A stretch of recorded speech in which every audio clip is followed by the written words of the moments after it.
Hello my champions, কেমন আছো তোমরা? আশা করি সবাই ভালো আছো।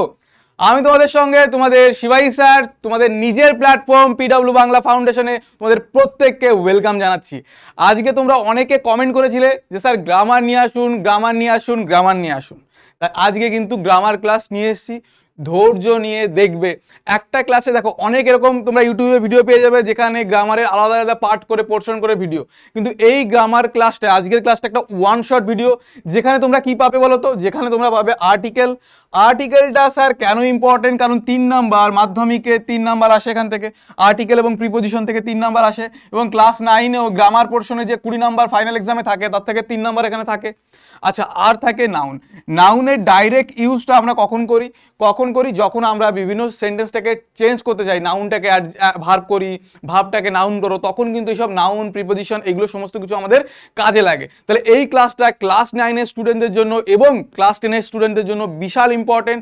বিশেষ করে মাথায় রেখে বানানো হয়েছে ক্লাস 9-এর জন্য। গ্রামার ক্লাস সবাই করতে পারো, 8-এ পড়ো বা 10-এ পড়ো বা 11-12-এ পড়ো, যারা পড়ো যেখানেই পড়ো এই ক্লাসটা তোমরা করতে পারো। আর ধৈর্য নিয়ে দেখবে, তাহলে দেখবে কোথাও কোনো কনফিউশন থাকবে না। আমি চেষ্টা করব তোমাদের বেসিক টু অ্যাডভান্স ধরে ধরে পড়াতে। কোনো তাড়াহুড়োর ব্যাপার নেই, আস্তে আস্তে আমরা এগোবো। চলো দেখো, আগের দিন তোমরা বলেছিলে রাইটিং অ্যান্ড আনসিন। আশা করি তোমরা এই ক্লাসটা দেখেছো, ভালো লেগেছে আশা করি। রাইটিং এর আরো ক্লাস যদি তোমরা চাও অবশ্যই আমাদেরকে জানাবে, সেখানে আমরা ডিটেলসে আমরা রাইটিং আলোচনা করব। অলরেডি একটা ওয়ান শট ভিডিওতে তোমাদের প্রোভাইড করা হয়েছে। চলো প্রথমে দেখো, আর্টিকেল বা ডিটারমিনার যাকে বলি, নির্দেশক, সেটা কি? আমরা ছোটবেলা থেকে এই বেসিক জিনিসটা দেখো, আমরা বেসিক থেকে পড়বো। তোমাদের মনে হতে পারে স্যার এই বেসিক জিনিসটা কেন বলছেন? দেখো অনেকেই তোমরা অ্যাডভান্স থাকতে পারো, কিন্তু আমাদের ভাবতে হবে প্রত্যেকটা স্টুডেন্টদের কথা। তাই বেসিক থেকে তোমরা একটু সহ্য করো, দেখবে বেসিক থেকে ধীরে ধীরে অ্যাডভান্স লেভেল পর্যন্ত যাবো। চলো, আর্টিকেল নাউনের আগে বসে। দেখো ডেফিনেশন, নাউনের আগে ব্যবহৃত এ অ্যান্ড দি কে আমরা বলি আর্টিকেল, তাই না? ভালো করে দেখো, এ অ্যান্ড দি কে তিনটে নির্দেশক বা ডিটারমিনারকে, যাকে আমরা বাংলায় আর্টিকেল বলি। আচ্ছা, আর্টিকেল কয় প্রকার? এই তিনটে জিনিসকে আবার দুটো ভাগে ভাগ করা হয়, ভালো করে বুঝবে। একটা হচ্ছে ডেফিনাইট আর্টিকেল, সেটা কোনটা? ভালো করে বুঝবে, তা হচ্ছে ডেফিনাইট আর্টিকেল। আচ্ছা, ইনডেফিনাইট আর্টিকেল। আচ্ছা, ডেফিনাইট আর্টিকেল বলে আমি ইনডেফিনাইটকে দাগাচ্ছি। বাহ ওয়াহ ওয়াহ স্যারজি ওয়াহ। দেখো, ডেফিনাইট আর্টিকেল কোনটা বললাম? আর ইনডেফিনাইট আর্টিকেল হচ্ছে কোনটা বলো? এ আর এন।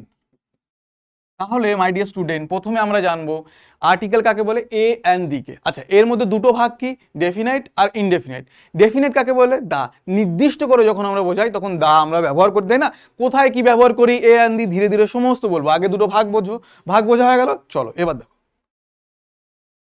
এবার ইনডেফিনাইট আর্টিকেল। আচ্ছা, indefinite article a R N কোথায় বসে? দেখো ভালো করে বোঝো, এ এবং এন কে ইনডেফিনাইট আর্টিকেল বলার কারণ তারা কোনো অনির্দিষ্ট ব্যক্তি, প্রাণী, বস্তুকে বোঝায়। সচরাচর তারা কোথায় বসে? Singular countable noun. Yes my dear students, countable মানে যেটা গোনা যায়, নাউন মানে যে কোনো নাম যেটা গোনা যায়, সিঙ্গেল, এবং সিঙ্গুলার মানে সিঙ্গেল যে কোনো নাম, সেটা বস্তু হতে পারে, ব্যক্তি হতে পারে, তার আগে এ বা এন আমরা বসাই, তাই তো? এবার এক্সাম্পল হিসেবে দেখো, হি হ্যাজ এ পেন, তার একটা পেন আছে। এই যে একটা পেন আছে, একটা বোঝালে এ বসি আমরা, আবার একটা বোঝালেও এন বসি। এবার এন কোথায় বসাই সেটা আমরা পরে বলছি, আগে বোঝো। আই ব্রট এ বুক, তাহলে এই যে সিঙ্গুলার কাউন্টেবল নাউন কোনটা? বুক। তার আগে আমরা বসিয়েছি a. This is an elephant. এইবার দেখো এখানে এসছে এলিফেন্ট আবার একটা সিঙ্গুলার কাউন্টেবল নাউন, সেখানে আগে অ্যান বসিয়েছি। এবার তোমাদের কোশ্চেন আসবে, স্যার এখানে অ্যান কেন বসলো আর এখানে এ কেন বসলো? তোমরা ছোটবেলা থেকে পড়ে এসছো যে ভায়োলের আগে, ভায়োল কি? এ ই আই ও ইউ, এইগুলোর আগে জেনারেলি শব্দটার উপর গুরুত্ব দাও, জেনারেলি অ্যান বসে, আর কনসোনেন্টের আগে এ বসে। তাই পেন, পি হচ্ছে একটা কনসোনেন্ট, তার আগে এ বসেছে। বুক, বিটা হচ্ছে কনসোনেন্ট, তার আগে একটা এ বসেছে। এলিফেন্ট একটা ভায়োল, ইটা একটা ভায়োল, তাই তার আগে অ্যান বসেছে। বোঝাতে পারলাম? অ্যাপেল একটা ভায়োল, তার আগে অ্যান বসেছে। বোঝাতে পেরেছি? এইটুকুনি একদম সিম্পল। ক্লাস 2-3 বাচ্চা, তাদেরকে কিন্তু এইভাবে বোঝানো হয়। তাই চলো, কোনো অসুবিধা নেই, তোমরা এইভাবে ধরে ধরে আস্তে আস্তে এগিয়ে যাবো। এবার দেখো ডেফিনাইট আর্টিকেল কাকে বলি আমরা? দাকে। আমরা কখন ব্যবহার করি? দুটো জায়গার কারণে আমরা ব্যবহার করি। এক কি, এটা তো তোমাদের বোঝানোর জন্য লিখেছি। দাকে ডেফিনেট আর্টিকেল বলার কারণ ইহা কোনো নির্দিষ্ট ব্যক্তি প্রাণী বা বস্তুকে বোঝায়। কি বললাম? নির্দিষ্ট কোনো বস্তুকে বোঝায়। আমি বলতে পারি আজ যে আমার সামনে রয়েছে একটা ক্যামেরা, আমি পৃথিবীতে অনেক ক্যামেরা আছে কিন্তু আমি নির্দিষ্ট করে বলছি আমার সামনে যে ক্যামেরাটা আছে সেটার সঙ্গে, তাই তো, সেটার সঙ্গে। তাহলে নির্দিষ্ট করে যখন আমরা কিছু বোঝাবো তখন আমরা দা বসি। আর একটা কি, পৃথিবীতে যখন একটাই জিনিস থাকে মানে রেয়ারিটিকে চিহ্নিত করার জন্য আমরা দা ব্যবহার করি। যেমন যদি বলি তাজমহল, তখন আমরা কি বলবো? দা তাজমহল। কেন বললাম মাই ডিয়ার স্টুডেন্ট? কারণ তাজমহল পৃথিবীতে একটাই আছে, তাই তো। তাহলে বেসিক কনসেপ্টটা কি? দা কখন বসি? নির্দিষ্ট করে যখন আমরা কিছু বোঝাই তখন আমরা দা ব্যবহার করি। আর কি, যখন পৃথিবীতে জিনিসটা একটাই থাকে তখন তাকে আমরা দা ব্যবহার করি। এবার কিছু এক্সাম্পল দেখানো। দেখো, আই স দা বার্ড। পৃথিবীতে অনেক বার্ড থাকতে পারে কিন্তু পার্টিকুলার আমি এই বার্ডের কথাটাই বলেছি, দা বার্ডের জন্য ব্যবহার করেছে। I read the book, particular একটা বুকের কথা বলা হয়েছে, এই জন্য হচ্ছে দা ব্যবহার করেছি। এবার কোনো নির্দিষ্ট স্থান, যেমন দা, এই Kolkata is the capital, capital হচ্ছে Kolkata is the capital of West Bengal. Particularly Kolkata মানে ওয়েস্ট বেঙ্গলের ক্যাপিটাল কলকাতাকেই বোঝানো হয়েছে, তাই তার আগে দেখো ক্যাপিটালের আগে দা বসেছে। বোঝাতে পারলাম? এবার দেখো, এবার আমরা আস্তে আস্তে করে, এগুলো বেসিক ছিল, এইবার দেখো আমরা কিন্তু একটু অ্যাডভান্সের দিকে যাব। এই যেটা বললাম, কনসোনেন্টের আগে কি বসে? কনসোনেন্টের আগে বসে জেনারেলি এ, আর ভায়েলের আগে বসে অ্যান, এইবার সেকেন্ড যে সূত্রটা, এটা মনে রাখবে, খুব ইম্পর্টেন্ট। এইবার আস্তে আস্তে ব্যতিক্রম নিয়মগুলো আমরা শিখবো। দেখো, যদি কোনো শব্দ সেটা কনসোনেন্ট দিয়ে শুরু হয় কিন্তু তার উচ্চারণ ভালো করে দেখো, প্রোনাউন্সিয়েশন যদি অ বা অ এর মতন হয়, মানে তার প্রোনাউন্সিয়েশন যদি ভায়েলের মতন হয়, তখন তার আগে আমরা এ না বসিয়ে অ্যান বসাই। যেমন স্যার একটা উদাহরণ দিয়ে বলুন।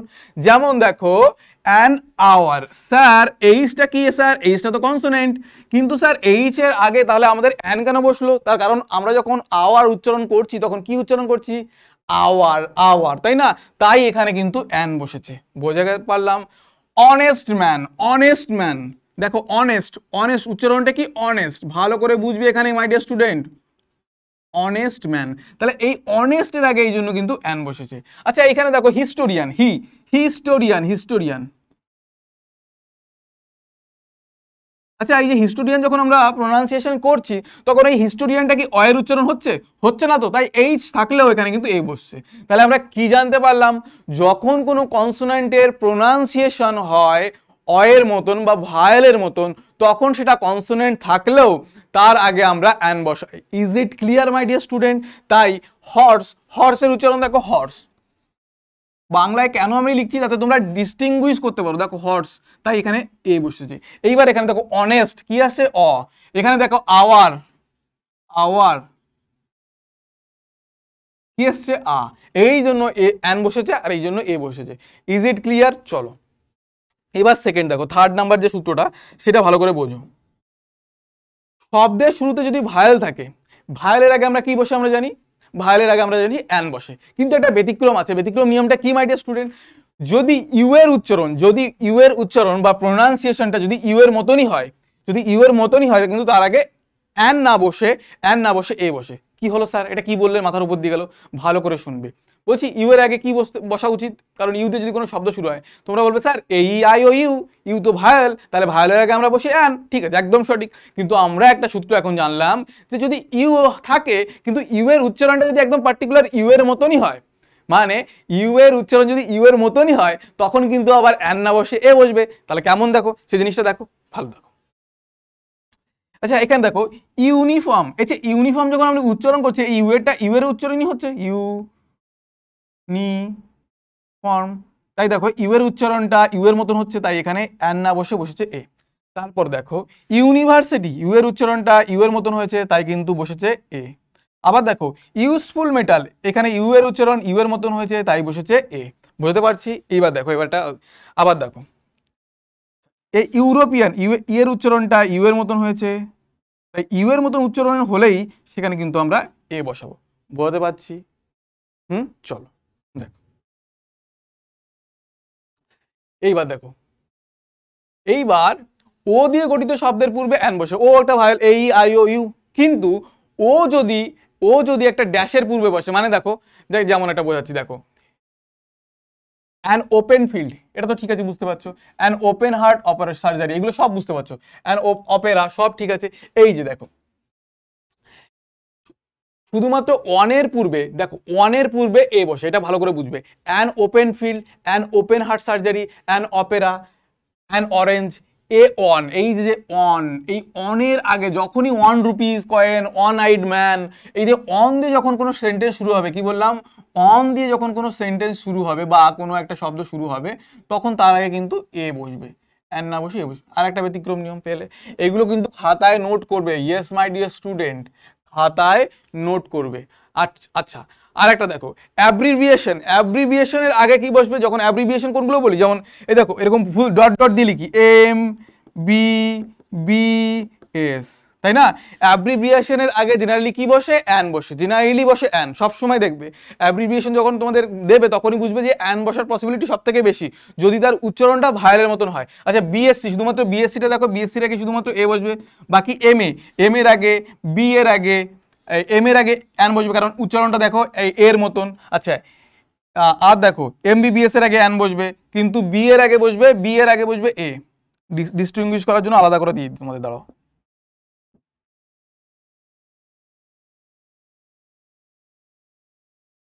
তাহলে দেখো এই দুটোর মধ্যে পার্থক্য দেখো, বি এর আগে কি বসছে, B A, B A, B dot A, B A মানে বিয়ে করার জন্য এ বি এ, তাই না? আচ্ছা, বিএসসি, বিএসসি, তাহলে এ বিএসসি। কিন্তু এম এ, এমএলএ, এমবিবিএস, এইগুলো সমস্ত দেখো উচ্চারণ এর মতন, তাই দেখো এর আগে অ্যান বসেছে। তাহলে অ্যাব্রিভিয়েশনের আগেও কিন্তু একটা ব্যতিক্রম নিয়ম থাকে, সেটা হচ্ছে অ্যান। এই কনসেপ্টগুলো ক্লিয়ার? আস্তে আস্তে আমরা কিন্তু আস্তে কঠিনের দিকে যাচ্ছি, তাই তো? চলো, এইগুলোও কিন্তু তোমরা ছোটবেলায় সব পড়েছো। এবার দেখো,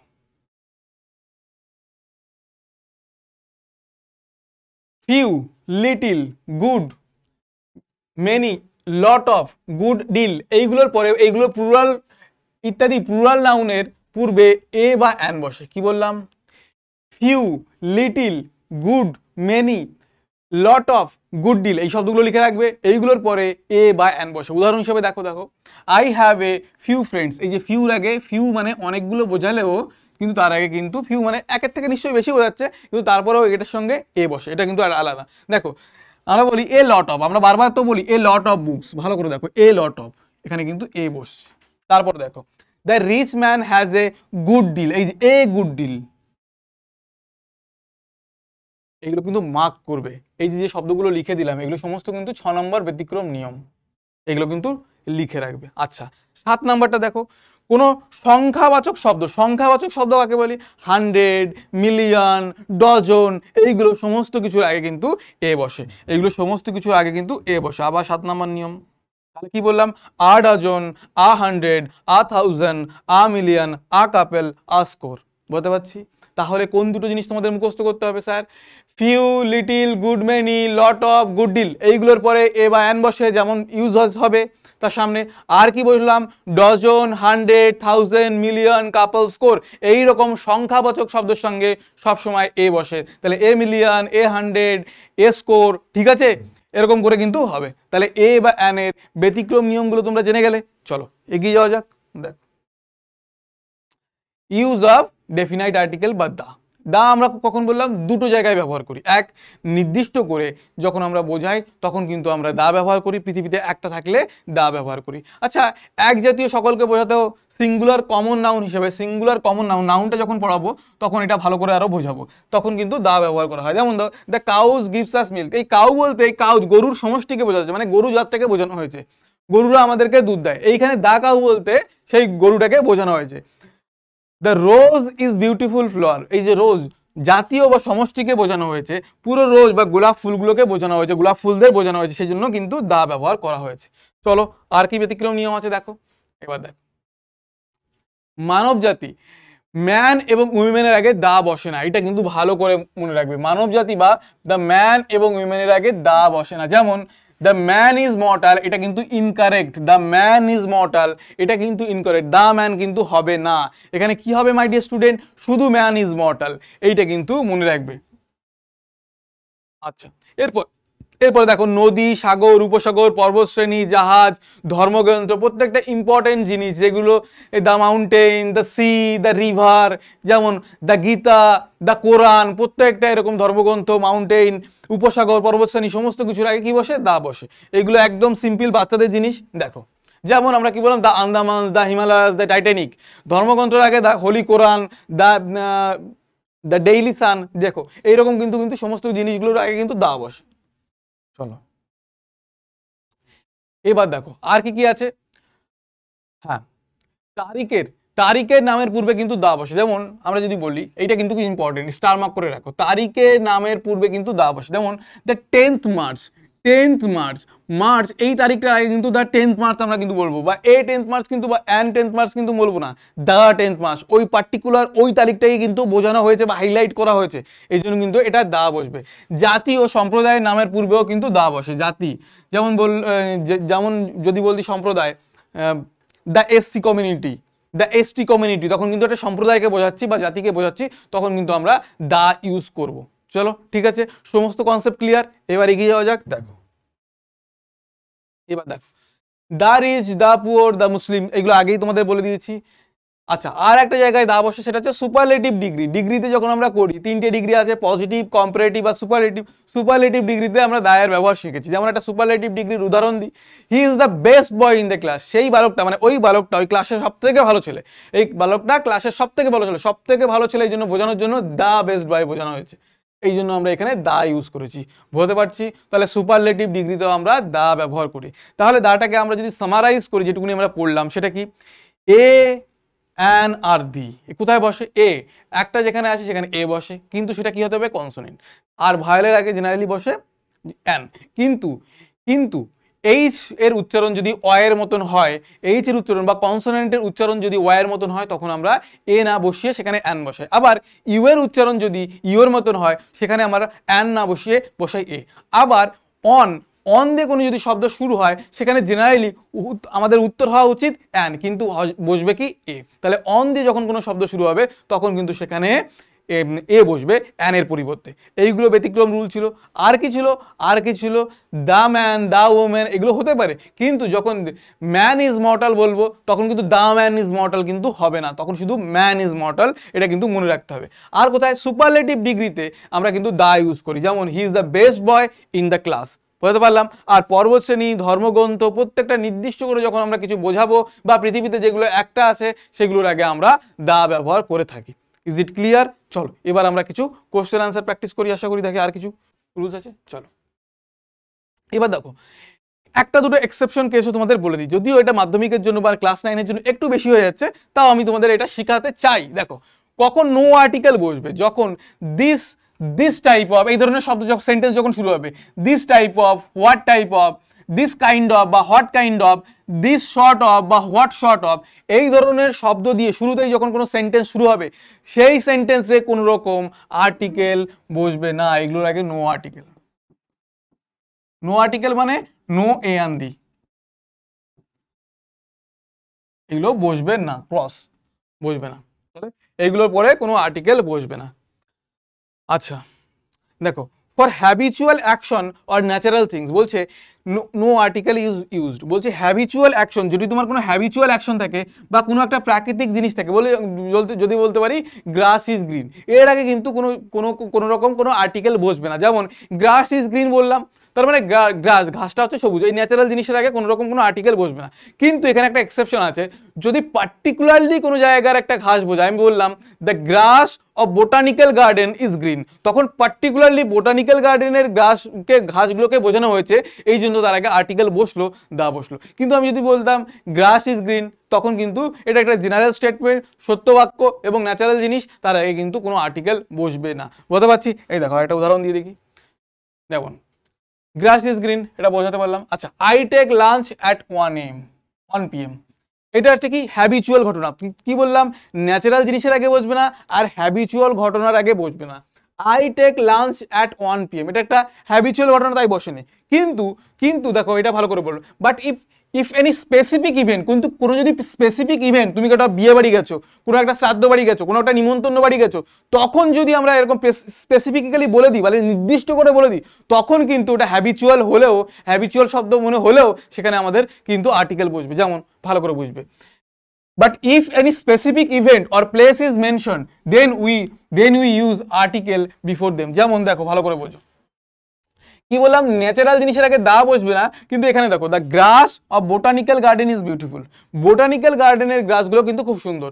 আরেকটা দেখো, এখানে বলেছিলাম হ্যাবিচুয়াল ঘটনা, কিন্তু এখানে একটা এক্সেপশন দেখো আবার, I take lunch at 1 PM, আমি একটা সময় লাঞ্চ খাই, জেনারেলি একটা সময় আমি লাঞ্চ খাই, এটা একটা হ্যাবিচুয়াল ঘটনা, তাই এখানে কোনো আর্টিকেল বসেনি। কিন্তু যদি আমাকে ইনভাইট করে বা আমি কোথাও একটা পার্টিকুলারলি কোথাও যাই, তখন কিন্তু আবার হবে, I was invited to the nuptial dinner, আমাকে কিন্তু ওই নাপশিয়াল ডিনারে ইনভাইট করা হয়েছিল, টু দ্য নাপশিয়াল ডিনার মানে ওই পার্টিকুলারলি ওই ডিনারে আমাকে ইনভাইট করা হয়েছিল, এই জন্য আমি কিন্তু ওখানে কিন্তু দা বসিয়েছি। বলতে পারলাম ব্যতিক্রমগুলো? এইটা হচ্ছে তোমাদের পুরো একদম বেসিক টু অ্যাডভান্স তোমাদের আর্টিকেল নিয়ে, আর এর বাইরে কোনো রকম কোনো কনসেপ্ট নেই আর্টিকেলে। এই কয়েকটা জিনিসই বারবার করে এক্সেপশনগুলো আমাদের মনে রাখতে হয়, পরীক্ষার সময় এক্সেপশন দিয়ে কোশ্চেন দেয়। তোমাদের জেনারেলি কেমন কোশ্চেন দেবে 9-এ, ওই এমএল এর আগে দিয়ে দেবে, এমএল এর আগে বসবে অ্যান, বসবে না ই বসবে, বা তোমাদের দিয়ে গেল ইউনিভার্সিটির আগে এ বসবে না অ্যান বসবে, এরকম একটা সেন্টেন্সে দিয়ে দেবে, সেখানে কিন্তু তোমাদের লিখতে হবে। এইরকম বেসিক কোশ্চেনই দেবে, এইরকম হাই লেভেলে এগুলো কিন্তু তোমাদের চাকরির পরীক্ষা ছাড়া কোথাও দেয় না, বা 11-12-এ থাকলেও দিতে পারে, হয়তো 11-12-এও দেয় না। তাহলে তোমাদের বেসিক টু অ্যাডভান্স যেহেতু করাবো বলেছি, তাই কিন্তু এই এক্সেপশনগুলো তোমাদের কিন্তু আমি করিয়ে দিলাম।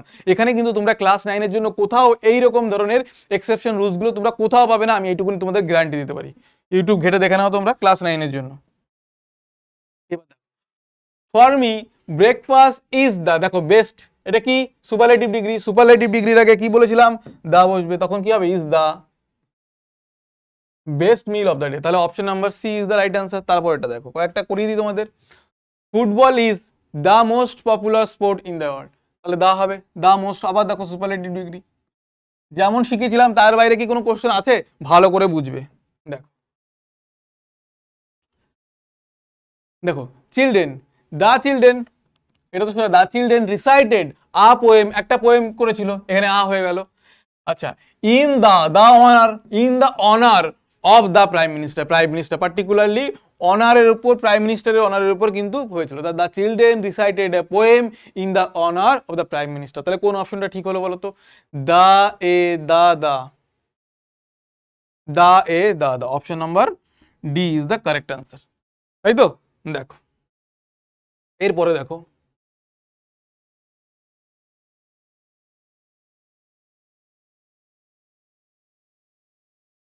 এটা দেখো, I saw dash old man yesterday, বলো এ হবে না অ্যান হবে, ওল্ড ম্যান, ওল্ড এর আগে কি হবে, ভায়োলার আছে, অ্যান ওল্ড ম্যান, একদম easy, an old man yesterday, তাহলে অপশন নাম্বার কোনটা হবে, B is the correct answer. Next question দেখো, প্র্যাকটিসের জন্য তোমাদের দিচ্ছি এগুলো,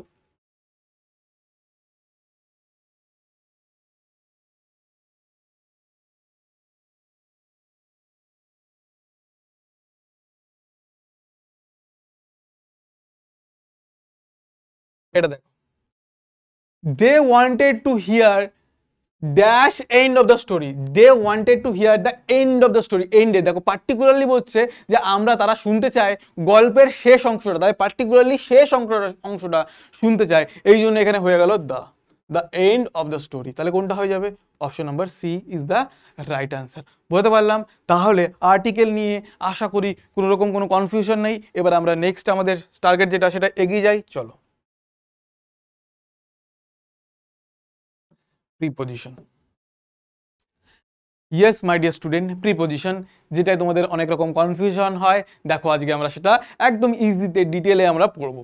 আচ্ছা, preposition sits before a noun or a pronoun to show nouns or pronouns relationship to another word in the sentence। আচ্ছা, ওয়ার্ড ইন দ্য সেন্টেন্স ভালো করে বুঝবে। এইখানে শব্দগুলো, এখানে এক্সপ্লেনেশনটা কি জন্য লিখেছি, আমরা সেটা এক্সপ্লেনেশনে যাব না, একদম তোমাদের ধরে ধরে বোঝাবো যে কি এক্সপ্লেনেশন বা ডেফিনেশনগুলো। তোমরা ভালো করে ডেফিনেশন পড়ার কোনো দরকার নেই, ডাইরেক্ট আমি যেটা বলছি সেটা তোমরা ভালো করে শোনো। দেখ, he is looking for papers, এই যে ফরটাকে আমরা ইউজ করেছি, সে কি খুঁজছিল, পেপার, কি খুঁজছিল, পেপার, তাহলে এই যে ফরটা আমরা ইউজ করেছি এটা হয়ে যাবে আমাদের কি, প্রিপজিশন। আর একটা উদাহরণ দেখো, place the book on the table, কোথায় রাখা হবে এখানে দেখো, কোথায় বইটাকে বা place the book on the table, বইটাকে কোথায় রাখা হবে, টেবিলের ওপরে যেহেতু রাখা আছে এই জন্যই সেটা বলেছে যে a preposition sits before a noun or a pronoun. Preposition কোথায় বসে, একটা নাউন অথবা প্রোনাউনের আগে বসতে পারে, এবং সেটা নাউন এবং প্রোনাউনের মধ্যে বাদবাকি ওয়ার্ডের মধ্যে যে রিলেশনশিপটা সেটা কিন্তু এস্টাবলিশ করে। দেখো I will go there after breakfast, আমি কখন যাব, ব্রেকফাস্টের ঠিক পরে। এই দেখো ব্রেকফাস্ট তার ঠিক আফটার, মানে এই যে আফটারটা হচ্ছে আমাদের এখানে প্রিপোজিশন। আবার দেখো look at the sky clearly, look at কোন দিকে তাকাবো, look at the sky clearly, আকাশের দিকে তাকাবো স্পষ্টভাবে। You should stand by him, তার পাশে তোমাদের দাঁড়ানো উচিত, স্ট্যান্ড বাই হিম, এই যে বাইটা হচ্ছে এখানে প্রিপোজিশন। বলতে পারছি? Yes my dear student. চলো এবার প্রিপোজিশনের কতগুলো ভাগ আছে, প্রিপোজিশনের অনেক রকম ভাগ আছে। এবার দেখো এই ছবিটা দেখে তোমরা বুঝতে পারছো যে টাইপস অফ প্রিপোজিশন কি কি থাকে। সিম্পল প্রিপোজিশন, যেখানে একদম সিম্পল একটা ওয়ার্ডের প্রিপোজিশন থাকে। তারপর কি থাকে দেখো, তারপর ডাবল প্রিপোজিশন, ডাবল মানে যেখানে ইনটু একের থেকে বেশি শব্দ থাকে, double preposition.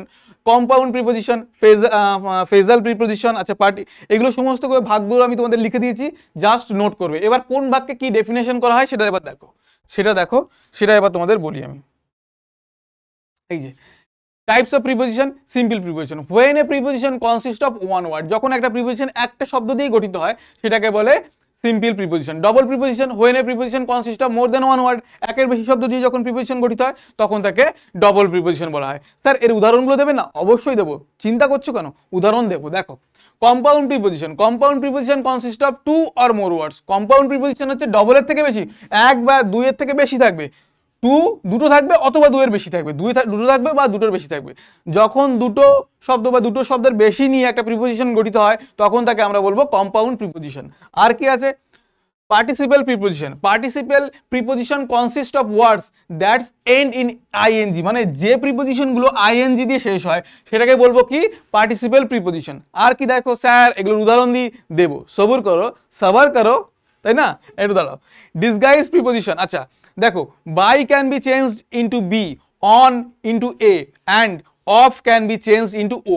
For example 5 o'clock। তাহলে এখানে কি হলো অফটাকে চেঞ্জ করলাম আমরা ও দিয়ে, এই যে ও সিম্বলটা দিয়েই আমরা এটাকে বোঝাচ্ছি যে 5 o'clock, 5টা বেজে গেছে, তখন এটা কিন্তু ডিসগাইজ প্রিপোজিশনে হয়।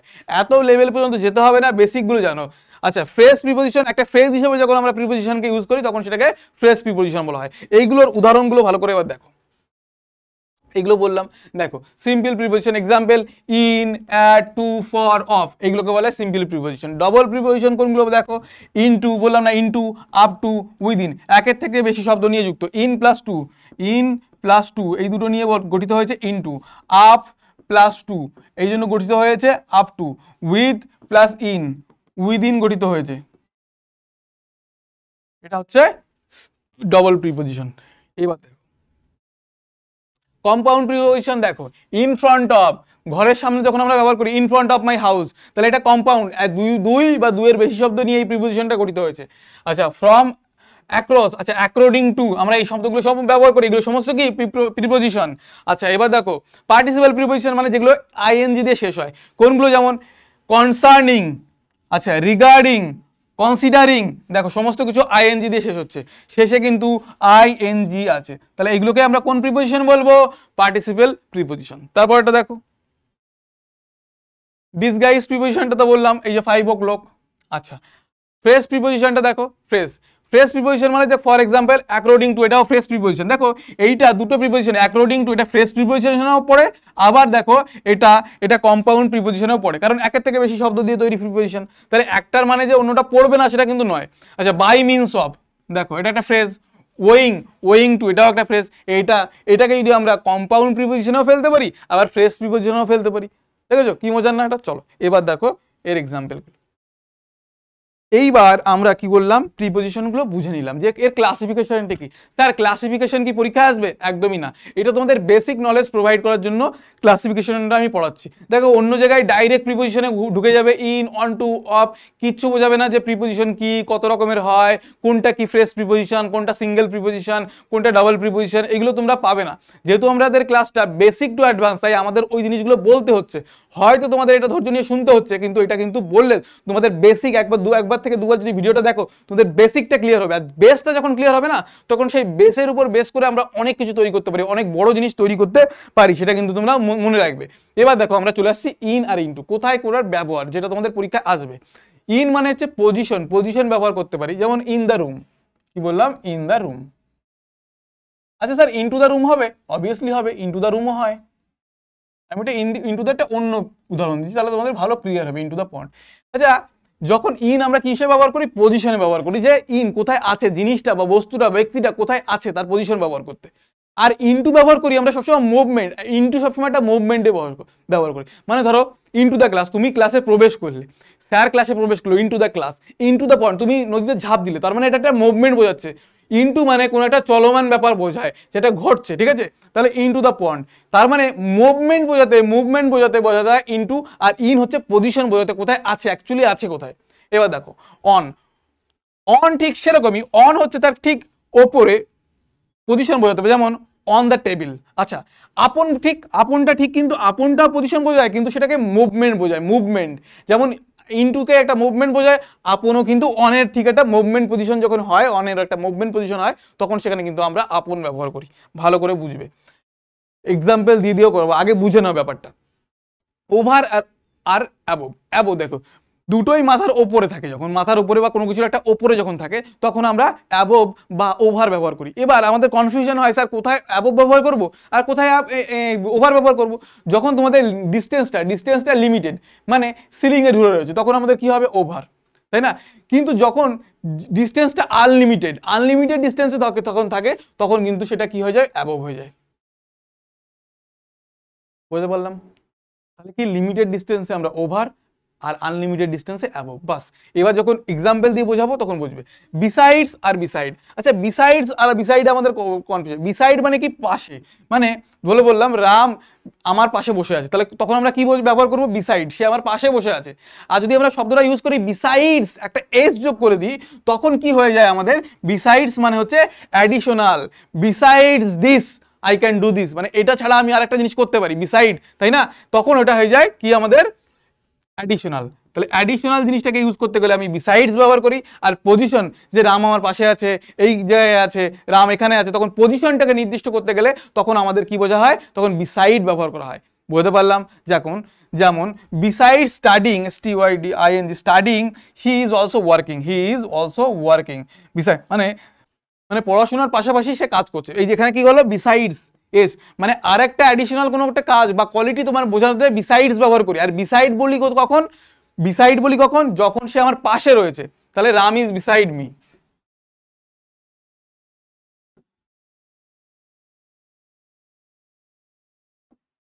এখানে বিসাইড। আর বিসাইডস বলতে কি? বিসাইডস বলতে আমরা কি বোঝাই? যে অ্যাডিশনাল।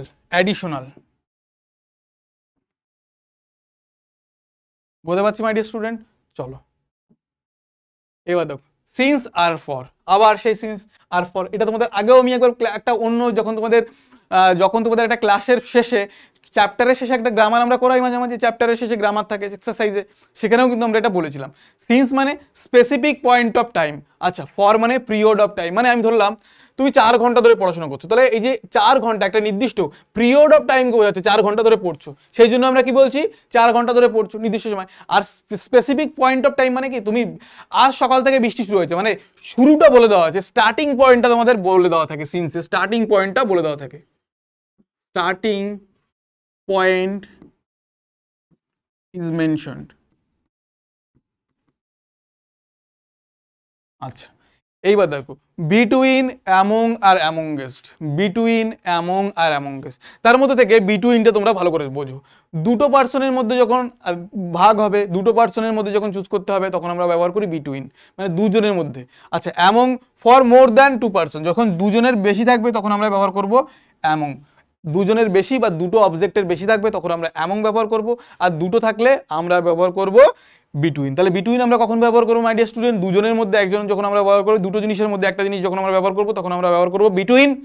আর দুইয়ের বেশি যখন আমরা জিনিসকে মধ্যে চুজ করতে হবে বা মানুষের মধ্যে চুজ করতে হবে, তখন আমরা ব্যবহার করবো অ্যামং। বাস এই দুটো জিনিসই জানলো। এখন অ্যামংগেস্ট তোমাদের না জানলেও হবে, এটা বেশি হয়ে যাবে, তোমাদের মাথার উপর দিয়ে চলে যাবে। তাও আমি লিখে দিয়েছি, for more than 2 person object things can be next word start with vowel. এটা তোমাদের বোঝাতে গেলে আবার তোমাদের মাথার উপর দিয়ে যেতে পারে, এই জন্য আমি তোমাদের এটা বোঝাইনি। চলো নেক্সট। এইবার দেখো, এটা আরেকটা অ্যাবাউন্ড ইন, অ্যাবাউন্ড উইথ কোথায় কোথায় ব্যবহার করা হয় সেগুলো দেওয়া আছে। এগুলো একটু এক্সট্রা হয়ে যাবে ক্লাস 9-এর জন্য, এগুলো একটু এক্সট্রা হয়ে যাবে। যারা এক্সট্রা করতে চাও তারা এগুলো দেখতে পারো, কিন্তু ক্লাস 9-এর জন্য এগুলো এক্সট্রা হয়ে যাবে। এবার দেখো এইটা ইম্পর্টেন্ট, আমরা এটা কোথায় ব্যবহার করি এটা দেখে নাও। অ্যাগ্রি টু, অ্যাগ্রি টু আমরা কখন ব্যবহার করি? যখন কোনো একটা আইডিয়া বা প্রপোজালের উপর হয়।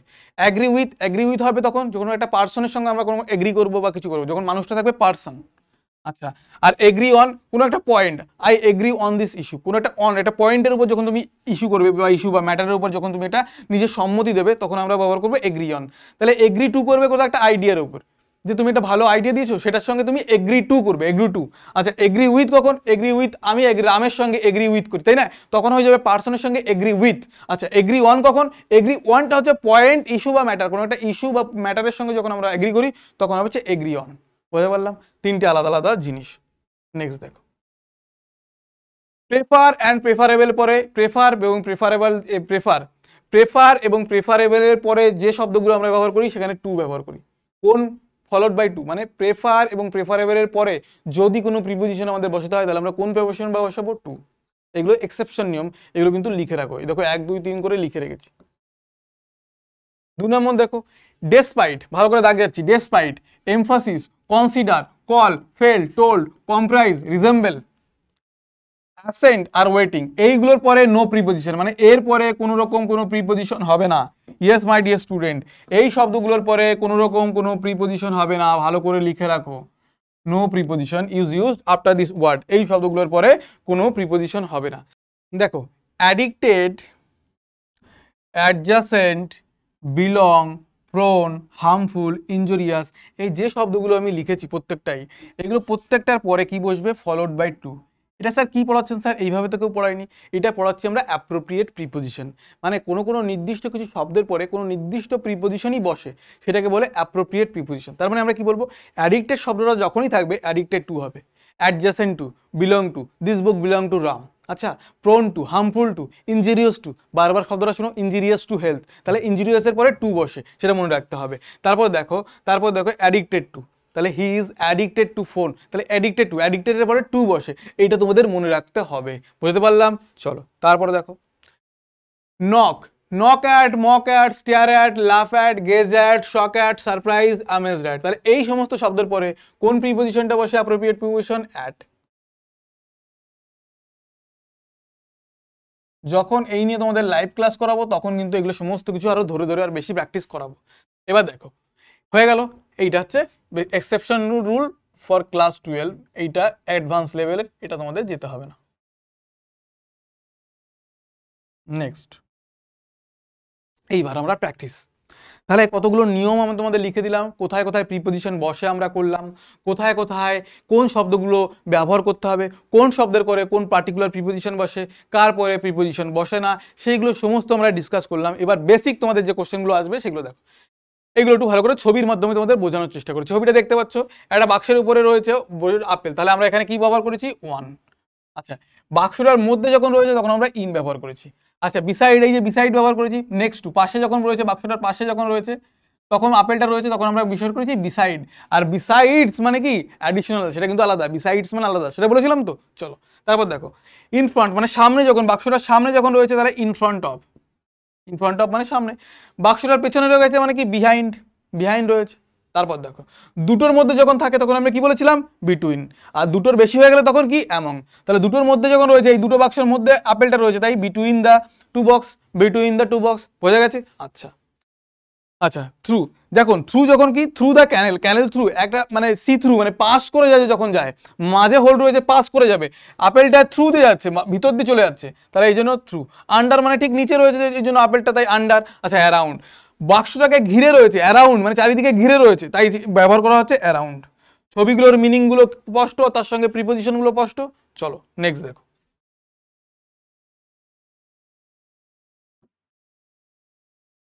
আচ্ছা এইখানটা তোমরা ভালো করে দেখতে পাচ্ছ কিনা দেখো, এইখানে দেখো স্কুলে রয়েছে অ্যাট স্কুল, অ্যাট হোম, আচ্ছা অ্যাট ওয়ার্ক, তাহলে work, at school, at home, at work. আচ্ছা তারপর দেখো ইন ফ্রন্ট অফ এটা বুঝিয়ে দিয়েছি। আচ্ছা বিহাইন্ড, এইটার পেছনে রয়েছে, ঘরটার পেছনে রয়েছে তাই বিহাইন্ড। আচ্ছা বিটুইন মানে দুটোর মধ্যে রয়েছে বলেছি। আচ্ছা ওয়ান, টেবিলের ওপরে বসে রয়েছে তাই ওয়ান, অন দ্য টেবিল। আচ্ছা আন্ডার, দেখো এই ঘরটার ছাউনিটার নিচে রয়েছে এই লোকটা তাই এখানে বলেছে আন্ডার।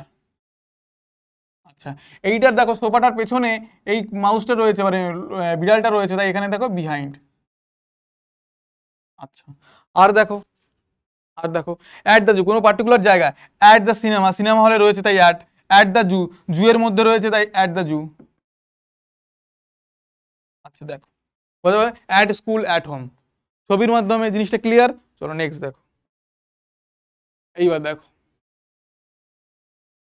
এখানেও আরো কিছু ছবি রয়েছে। এই যে থ্রু, যে জিনিসটা বোঝাতে পারলাম, এই যে পাইপের থ্রু দিয়ে যাচ্ছে, থ্রু দিয়ে এই ক্যানেলের মধ্যে দিয়ে যাচ্ছে, থ্রু, এই জন্য থ্রু বলছে, through the tube, through the tube.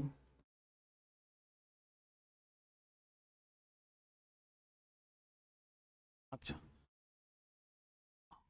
বাস, আর সমস্তগুলো বোঝানো হয়ে গেছে। দেখো এটা ভালো করে বোঝালাম, সমস্ত ছবিগুলো দিয়ে দিলাম।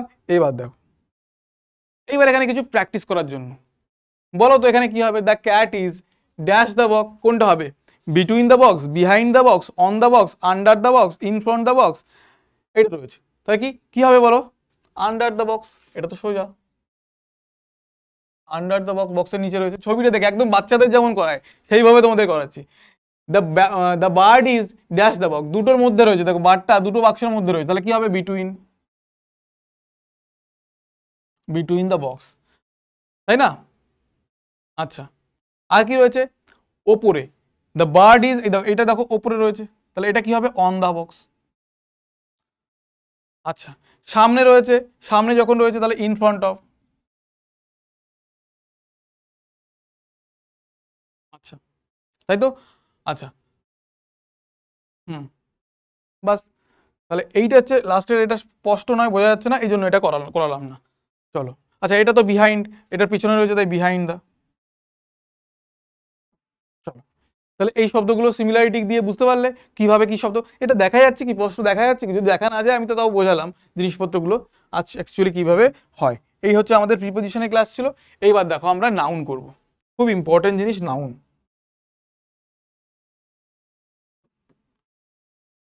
নাউন কাকে বলে মাই ডিয়ার স্টুডেন্ট, তোমরা সবাই জানো, যে কোনো জিনিসের নাম বুঝালে আমরা তখন তাকে নাউন বলি। কি বললাম, যে কোনো জিনিসের নাম, রাম শ্যাম যদু মধু, বই খাতা পেন, সমস্ত কিছু হচ্ছে আমাদের নাউন বা নাম। তাহলে name of anything like person, animal, সেটা কি হতে পারে, যে কোনো জিনিসের নাম, সেটা মানুষের নাম হতে পারে, অ্যানিমেলের হতে পারে, প্লেসের হতে পারে, থিং হতে পারে, অ্যাবস্ট্রাক্ট আইডিয়ার হতে পারে, অ্যাকশন হতে পারে, state or quality is called noun. যে কোনো জিনিসের, কোনো একটা জিনিসের বস্তু ব্যক্তি সমস্ত কিছুর নাম হলেই তাকে আমরা নাউন বলি, তাই তো। যেমন উদাহরণ হিসেবে দেখো, মারিয়া, গার্ল, বুক, টিচার, ওয়াটার, অনেস্টি, হ্যাপিনেস, এগুলো সমস্ত কি নাউন, ফ্যামিলি, স্লিপ, ডেথ, এগুলো সমস্ত কি নাউন। বুঝতে পারলাম, নাম, তাহলে যে কোনো জিনিসের নামকে আমরা বলি নাউন। এরপরে দেখো ইন সেন্টেন্স, সেন্টেন্সে কিভাবে ব্যবহার করা হচ্ছে। এ বয়, যে বয়, ভালো করে দেখো, সান, এডুকেশন, প্রপার্টি, যে জিনিসগুলো আমি দাগিয়েছি সেগুলো প্রত্যেকটা কি একটা করে, এক একটা করে নাউন। সেন্টেন্সে কিভাবে ব্যবহার করা হয়, a boy is coming to us, তাহলে বয়টাকে একটা বালকের নাম, তাই না। আচ্ছা Sarah is a pretty girl, তাহলে সারাহার নাম। Sun shines in day time, sun সূর্য, নাম। আচ্ছা এডুকেশন, শিক্ষা, অ্যাবস্ট্রাক্ট আইডিয়া বা কোনো জিনিসের নাম হলে তখন কিন্তু আমরা সেগুলোকেও আমরা নাউন হিসাবে ধরি। প্রপার্টি, প্রপার্টি দেখা যায়, প্রপার্টি দেখা যায় বা ফিল করা যায়, তাহলে প্রপার্টি সেটাও কিন্তু একটা নাউন। বোঝাতে পারলাম। চলো এবার দেখো নেক্সট, এইবার ক্লাসিফিকেশন অফ নাউন, মানে টাইপস অফ নাউন, কত প্রকার নাউন আছে। নাউনকে আমরা দুটো নাউনের ভাগকে আবার দুটো ভাগে ভাগ করা যায়, মানে নাউনকে ভাঙবো তো মাই ডিয়ার স্টুডেন্ট, ভাঙবো কিভাবে, দুভাগে ভাঙবো, এক হচ্ছে দুটো ভাগে ভাঙবো, এক হচ্ছে দেখো countable, uncountable. My dear student, তাহলে নাউনকে কত ভাগে বলা যায়, এই একটা ভাগে ভাগ করা যায় যে দুটো এরকম, কাউন্টেবল নাউন আর আনকাউন্টেবল। আচ্ছা কাউন্টেবল নাউন কাকে বলে, যেগুলো আমি কাউন্ট করতে পারি, যেমন মানুষকে কাউন্ট করতে পারি, গরুকে কাউন্ট করতে পারি, ছাগলকে কাউন্ট করতে পারি, কিন্তু সেগুলোকে কাউন্ট, অনেস্টি, আচ্ছা অনেস্টিকে কি কাউন্ট করা যায়? এডুকেশন কাউন্ট করা যায় না, তখন কি আনকাউন্টেবল নাউনের মধ্যে পড়বে। তাহলে এইভাবে ভাগ করতে পারি যে নাউন হচ্ছে দুই প্রকার, এক হচ্ছে কাউন্টেবল নাউন আর হচ্ছে আনকাউন্টেবল নাউন। বুঝতে পারলাম? যেগুলোকে কাউন্ট করতে পারি সেগুলোকে কাউন্টেবল, আর যেগুলো কাউন্ট করতে পারি না সেগুলো আনকাউন্টেবল। আচ্ছা, আর একটা ভাগে ভাগ করা যায়, সেটা হচ্ছে এই ভাগ, সেটা হচ্ছে কি proper noun, common noun, collective noun, abstract noun আর মেটেরিয়াল নাউন। মনে থাকবে মাই ডিয়ার স্টুডেন্ট। তাহলে এইভাবে একটা ভাগ করতে পারি, আরেকটা ভাগে ভাগ করতে পারি কাউন্টেবল নাউন, আনকাউন্টেবল নাউন। আচ্ছা দেখো, আমি যদি বলি প্রপার নাউনে বলি রাম, রাম একটা প্রপার নাউন, নির্দিষ্ট করে বোঝাচ্ছে, প্রপারলি রামকেই বোঝাচ্ছে, তাই রাম হচ্ছে প্রপার নাউন। আচ্ছা রামটা কি আবার কাউন্টেবল নাউনও নয়? অবভিয়াসলি তুমি বলবে স্যার রামকে তো কাউন্ট করা যায়, রাম একজন ব্যক্তি, যা কাউন্টেবল নাউন। তাহলে এইগুলোর সঙ্গে এই ভাগের কোনো সম্পর্ক নেই। এই কাউন্টেবল নাউন কমন নাউনও হতে পারে, কালেক্টিভ নাউনও হতে পারে, অ্যাবস্ট্রাক্ট নাউনও হতে পারে, বা ম্যাটেরিয়াল নাউনও হতে পারে। তাহলে এইটা দুটো ভাগে ভাগ, দুই ভাগে ভাগ করা যায়, একটা জিনিসকে দু ভাগে ভাগ করা যায় না সেইভাবে। তাহলে একটা জন বলছে যে নাউনকে আমরা দুটো ভাগে ভাগ করবো, সেটা হচ্ছে কাউন্টেবল নাউন আর আনকাউন্টেবল নাউন।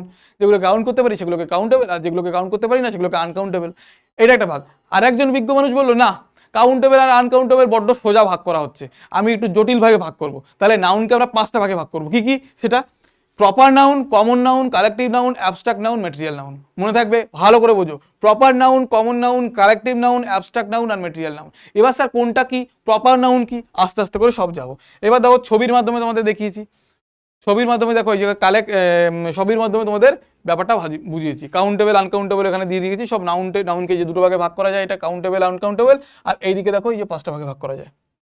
সমস্ত কিছু কিন্তু বোঝানোর চেষ্টা করেছি। এইবার দেখো এই যে types of noun, proper noun, common noun, collective noun, material noun, abstract noun. চলো, proper noun.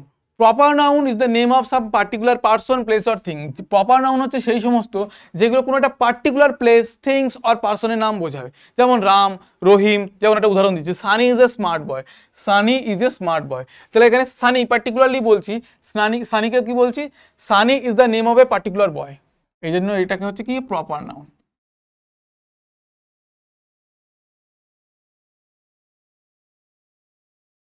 Rimi is a clever girl, তাহলে রিমি কি হয়ে যাবে, প্রপার নাউন। বুঝতে পারলাম? চলো, আচ্ছা proper noun always starts with capital letter. ভালো করে এটা মনে রাখবে, প্রপার নাউন কোন কোন লেটার দিয়ে শুরু হয়, ক্যাপিটাল লেটার দিয়ে শুরু হয়। এটা স্টার মার্ক দিয়ে মনে রাখবে। Proper noun always starts with capital letter. তাহলে কি বললাম my dear student, proper noun সবসময় ক্যাপিটাল লেটার দিয়ে শুরু হয়। প্রপার নাউন কাকে বলবো? তাহলে নাউনের আগে কটা ভাগ, পাঁচটা ভাগ। কি কি? Proper noun, common noun, collective noun, abstract noun, material noun. বুঝতে পারলাম? এইবার প্রপার নাউন কাকে বলবো? প্রপার নাউন হচ্ছে কোনো নির্দিষ্ট করে কোনো একটা ব্যক্তি, বস্তু বা জিনিসকে বোঝালে তাকে প্রপার বলবো। উদাহরণ কি, Sunny is a smart boy, সানিকে এখানে নির্দিষ্ট করে বোঝাচ্ছি, তাহলে সানি হয়ে যাবে কি এখানে প্রপার নাউন। আচ্ছা প্রপার নাউনের আরেকটা জিনিস কি মনে রাখতে হবে, সেটা হচ্ছে proper noun always starts with capital letter. Proper নাউনকে সবসময় ক্যাপিটাল লেটার বা ক্যাপিটাল লেটার দিয়ে শুরু হয়। এরপরে দেখো কমন নাউন। আচ্ছা common noun is a noun that is not the name of a particular thing or the class but represent one or all of the member of the class or the thing। এখানে ইংরেজিতে তোমাদের লেখা রয়েছে, সেটা মাথায় ঘুরিয়ে যাচ্ছে, আমি তোমাদের সহজ করে বলছি। বলছে কমন নাউন হচ্ছে কি বলতো, একদম শ্রেণী হিসেবে বোঝায়। যেমন কমন বয়, বালক হতে পারে কতজন বলতো, পৃথিবীতে অনেক লক্ষ লক্ষ বালক হতে পারে, ছেলে হতে পারে। তাহলে সমস্ত ছেলেগুলোকে একটা জায়গায় যদি আমি বলি, শুধু ছেলে বলি, তখন সেই ছেলেটা কি হবে, কমন নাউন হিসেবে পড়তে পারে। যদি আমি মেয়ে বলি, পৃথিবীতে রিমা, সীমা, যদু, মধু, রিমা, সীমা, টিমা, টিনা, হ্যাঁ, রিয়া, প্রত্যেকের মেয়ের নাম। হ্যাঁ, তাহলে এখানে পার্টিকুলার যখন রিমা, সীমা, টিনা এগুলো বলবো, তখন সেটা হয়ে যাবে প্রপার নাউন। কিন্তু আমি যদি বলি মেয়েরা, তাহলে মেয়েরা কি, মেয়েরা একটা কমন নাউন, কারণ মেয়েদের মধ্যে হাজার হাজার লক্ষ লক্ষ মেয়েরা পড়তে পারে, তাই না? বা ছেলেরা কি হয়ে যাবে, ছেলেরা হয়ে যাবে কমন নাউন, কারণ ওই ছেলেরার মধ্যে হতে পারে রাম, শ্যাম, যদু, মধু, প্রত্যেকে থাকতে পারে। কিন্তু আমি যদি আলাদা করে রামের নাম মেনশন করি, তখন রাম হয়ে যাবে প্রপার নাউন। আলাদা করে শ্যামের নাম মেনশন করি, তাহলে শ্যাম হয়ে যাবে প্রপার নাউন। আলাদা করে যদুর নাম মেনশন করি, তাহলে যদু হয়ে যাবে প্রপার নাউন। কিন্তু আমি যদি বলি ছেলেরা শুধু, তাহলে ছেলেরা কি হয়ে যাবে, কমন নাউন। বুঝতে পারলাম? হ্যাঁ, আচ্ছা বোঝা পাচ্ছি? আরো দেখো, আরো একটু ভালো করে বোঝাই। আচ্ছা এইবার দেখো কমন নাউন কোনগুলো, স্কুল। পৃথিবীতে হাজার হাজার স্কুল থাকতে পারে, তাহলে আমি যদি পার্টিকুলারলি বোঝাই কলকাতার Saint Xavier school of Kolkata, তাহলে সেন্ট জেভিয়ার স্কুল হচ্ছে প্রপার হয়ে যাবে, তখন প্রপার হয়ে যাবে। কিন্তু যদি স্কুল বলি, গার্ডেন বলি, পৃথিবীতে হাজার হাজার গার্ডেন থাকতে পারে। ফোন, পৃথিবীতে হাজার হাজার ফোন থাকতে পারে। আচ্ছা সিঙ্গার, কার, অ্যাক্টর, বুক। তার মানে কমন নাউন কোনগুলোকে, যেগুলোর অনেক পৃথিবীতে থাকতে পারে, কিন্তু সেগুলো পুরোটাকে হোল একটা ভাবে বোঝাতে গেলে, আমাদের একটা ক্লাস বা একটা জিনিসকে বোঝাতে গেলে তখন তাকে আমরা কমনে ফেলি। বোঝাতে পারছি? আচ্ছা, প্রপার নাউন দেখো, Saint Xavier's college school Kolkata. আচ্ছা, মুঘল গার্ডেন, গার্ডেন থাকতে পারে পৃথিবীতে অনেক, কিন্তু মুঘল গার্ডেন যখন আমি বলে দিয়েছি তাহলে মুঘলদের ওই পার্টিকুলার গার্ডেনকে বোঝাচ্ছি, সেই জন্য এটা হয়ে যাচ্ছে প্রপার নাউন। আচ্ছা, ফোন, পৃথিবীতে হাজার হাজার ফোন থাকতে পারে, কিন্তু আমি যখন বলে দিচ্ছি আইফোন প্রো ম্যাক্স 14, এখন যদিও 15 চলে এসছে, আইফোন প্রো ম্যাক্স 15 মানে ওই পার্টিকুলার আইফোনের 15 নম্বর ভার্সনটাকে আমি বোঝাচ্ছি, সেই জন্য এটা হয়ে যাবে প্রপার নাউন। তার মানে ফোন যদি বলি সেটা হয়ে যাবে কমন, কিন্তু আমি পার্টিকুলার কোনো একটা ফোন মেনশন করে দিলাম, যেমন রেডমি নোট 7 প্রো, তখন ওটা হয়ে যাবে প্রপার নাউন। বুঝতে পারলাম? সিঙ্গার, পৃথিবীতে অনেক সিঙ্গার আছে, কিন্তু আমি বলে দিচ্ছি জাস্টিন বিবার, বা আমি যদি বললাম অরিজিৎ সিং, কি হয়ে যাবে? অরিজিৎ সিং আমাদের সকলের ফেভারিট, কি হয়ে যাবে সেটা? Proper noun. বুঝতে পারছি? আচ্ছা, অ্যাক্টর, আমি বললাম পৃথিবীতে হাজার হাজার অ্যাক্টর আছে, কিন্তু আমাদের বললাম কিং খান, SRK, তাই না?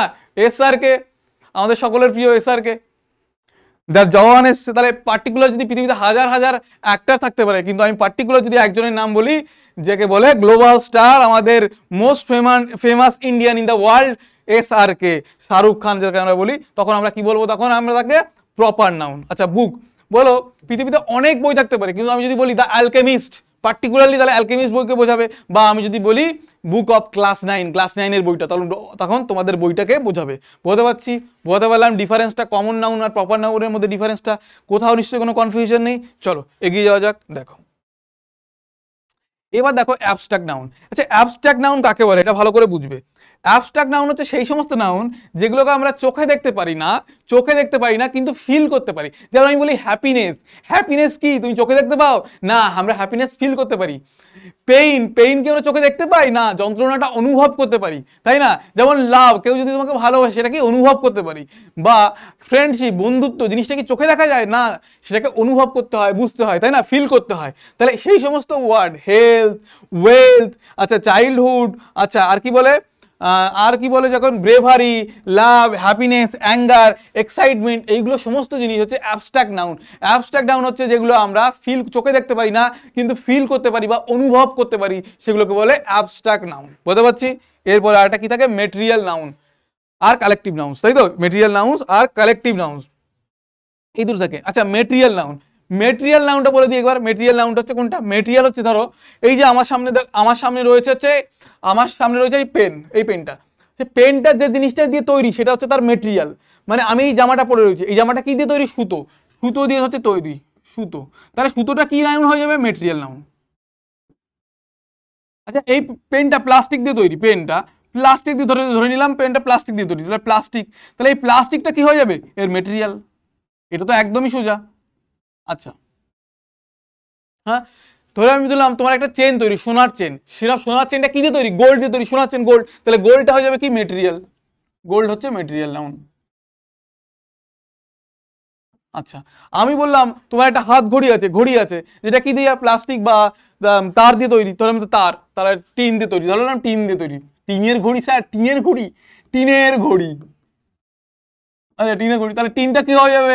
মেটেরিয়াল। বুঝতে পারলাম? চলো এইবার থাকছে কালেকটিভ নাউন্স।